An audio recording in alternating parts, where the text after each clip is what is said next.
एक गांव में सुगंधा नाम की एक औरत रहती थी, जिसके दो छोटे छोटे बच्चे थे और वो अपने पति तथा बच्चे के साथ उसी गांव में अपना जीवन सामान्य रूप से व्यतीत कर रही थी। पर एक दिन अचानक सब कुछ बदल गया। हुआ यूं कि एक रात गांव में बहुत तेज आंधी आई। आंधी इतनी तेज थी कि कई के झोपड़े उड़ गए, बड़े बड़े पेड़ टूटकर इधर उधर बिखर गए। गांव में हर व्यक्ति को हानि हुआ, किसी के घर टूट गए तो किसी के फसलों को नुकसान हुआ। आंधी जब शांत हुई और जब सुबह हुई तो गांव का हाल बेहाल हो गया था। सब कुछ तबाह हो गया था। आज तक इससे पहले ऐसी तेज आंधी कभी नहीं आई थी इस गांव में। जिनके जिनके सामान बर्बाद हुए उन्होंने काफी विलाप किया, क्योंकि उनका बहुत कुछ बर्बाद हो चुका था। एक बात अजीब थी कि गांव में थोड़ा बहुत हर किसी का हानि हुआ, पर सुगंधा के घर एक आंच तक नहीं आई, जो कि ये एक अजीब बात थी।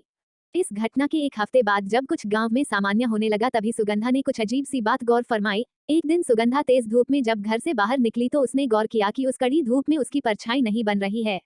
पहले तो उसे यकीन ही नहीं हुआ, पर जब वो उसी धूप चलते हुए अन्य व्यक्ति को देखी तो उसे यकीन हो गया, क्योंकि हर व्यक्ति की परछाई तो सामान्य रूप बन रही थी, पर सुगंधा की परछाई बिल्कुल नहीं बन रही थी। सुगंधा बहुत घबरा गई कि आखिर ये कैसे मुमकिन हो सकता है कि मेरी परछाई ही ना बने। उसने जब ये बात अपने पति को बताई तो उन लोगों को सुगंधा की बातों पर यकीन नहीं हुआ।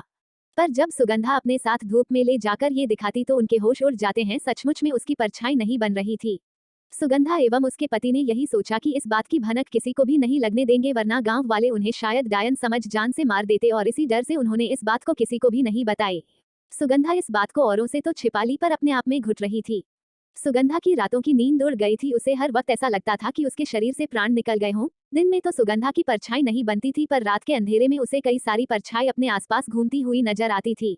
सुगंधा को लगा कि आखिर इतनी सारी परछाई किसकी है। ये जानने के लिए वो अपने आंखों को छूने लगी। तभी वहां मौजूद सारी परछाई भी अपने आंखों को छूने लगी और वहां मौजूद सारी परछाई सुगंधा की ओर बढ़ने लगी, और उन सबको अपनी ओर बढ़ते देख सुगंधा डर से बेहोश हो गई।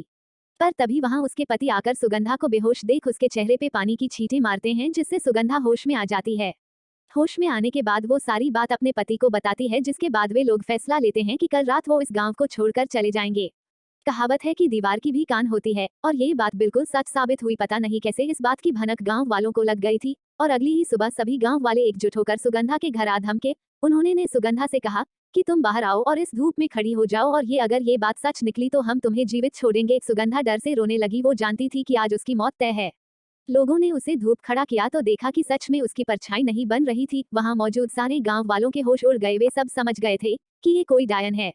उन्होंने सुगंधा को जान से मारने का फैसला किया, और गांव वालों ने उसे जिंदा जमीन में दफन करने का फैसला लिया। सुगंधा रो रो कर यही कहे जा रही थी कि मैं कोई डायन नहीं हूँ, मेरे छोटे छोटे बच्चे हैं, मुझे मत मारो। पर गांव वालों ने उसकी एक भी नहीं सुनी और उसे जिंदा जमीन में दफन कर दिया। विरोध करने पर उसके पति को भी लोगों ने काफी मारा। फिर उसी रात उस गांव में बहुत तेज आंधी आई। सब कुछ टूटकर इधर उधर बिखर रहे थे। तभी सुगंधा के पति सुगंधा की कब्र के पास पहुंच गए और उसे खोदने लगे। तेज आंधी में उस कब्र को खोदना काफी मुश्किल हो रहा था, क्योंकि उड़कर धूल मिट्टी आंखों में पड़ रहे थे, पर वे लगातार उस कब्र को खोदे जा रहे थे। थोड़ी ही देर में सुगंधा की लाश उन्हें दिखी और उन्होंने उसे उस कब्र से बाहर निकाल लिया। उन्होंने देखा कि सुगंधा की सांसें अभी तक चल रही थी, वो जीवित थी, और अचानक वो उठ खड़ी हुई।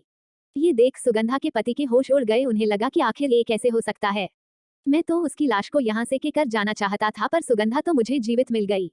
उन्होंने उसी रात इस गांव को छोड़कर जाने का फैसला किया, और जाते जाते सुगंधा ने ये श्राप दिया कि आज के बाद इस गांव पे आत्माओं का डेरा होगा, जो एक एक करके हर व्यक्ति को मार डालेगा। और आज भी वो गांव वीरान पड़ी है। सब कुछ तबाह हो गया, और किसी को भी ये नहीं पता चला कि आखिर सुगंधा अपने पति एवं बच्चे के साथ कहाँ चली गई, जो कि अभी तक ये रहस्य बना हुई है।